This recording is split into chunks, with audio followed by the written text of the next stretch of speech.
Всем добрый день. Я Зяблых Андрей Васильевич. Мне 36 лет. Я из города Кирова. Все началось с резкой боли в животе.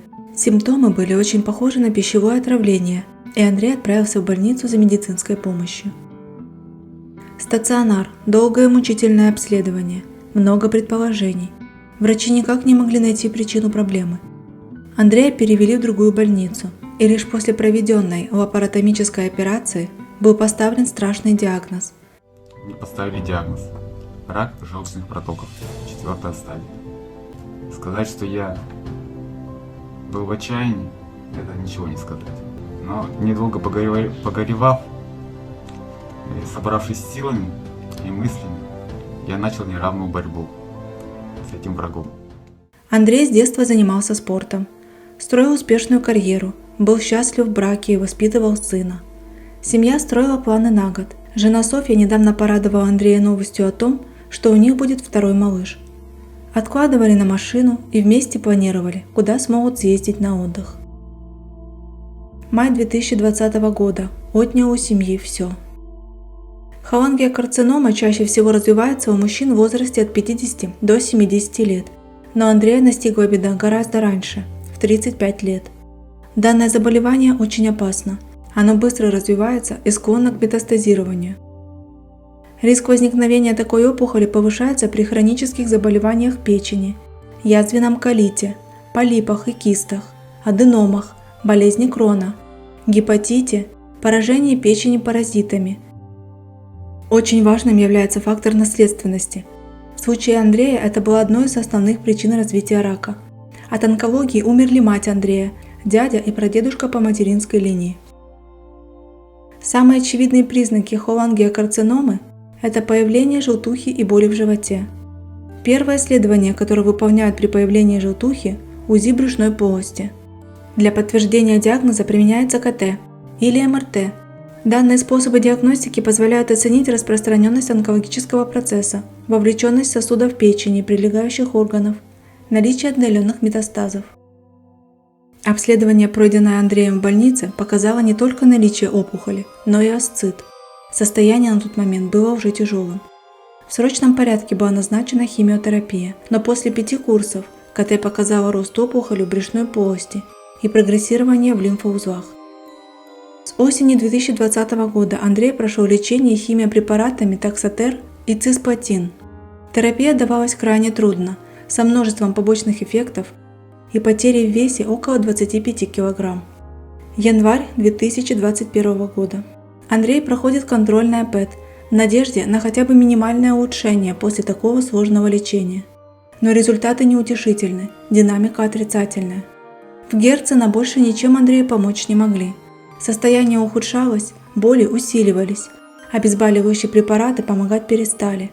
На тот момент у Андрея родился второй сын, но мужчина даже не имел сил взять малыша на руки. Просто лежал, был практически без движения, была постоянная рвота и практически ничего не ел. Уже, грубо говоря, я прощался со своими родными. Уже было все. Семья принимает решение попробовать лечение в Израиле. Там, после повторных анализов, врачи назначают таргетный препарат Пемазир. Этот препарат был одобрен в качестве лекарства первой линии от рака желчных протоков. Сегодня это очень дорогой препарат, и семья Андрея потратила все свои сбережения, чтобы пройти первые курсы лечения. Однако ответ на лечение был хороший. Мужчина стал чувствовать себя гораздо лучше, смог сам вставать, ходить, есть, а главное – проводить время с семьей. Папа катит, аж двоих. Еле-еле. Довольные? Окрыленные надеждой, супруги открыли сбор в интернете, чтобы продолжить эффективное лечение. Сумма требовалась огромная. Цена всего за 14 таблеток препарата составляла более 10 тысяч евро. За 4 курса Пемазира семья должна была заплатить 104 тысячи долларов. Софья обращалась за помощью в десятки различных фондов, но все они отказывали в помощи. Чаще всего отказ мотивировался тем, что Андрею больше 35 лет. Иногда поясняли большим количеством заявок. Многие не хотели собирать на зарубежные клиники. В интернете же сбор шел активно, но сумма была огромной и продолжение лечения постоянно откладывалось. Андрею предстоял 3-й и 4-й курсы терапии. Семья каждый день выкладывала в соцсетях просьбы о помощи. И лишь в конце сентября 2021 года семья сообщила радостную весть. Сбор на 3-й и 4-й курсы лечения закрыт.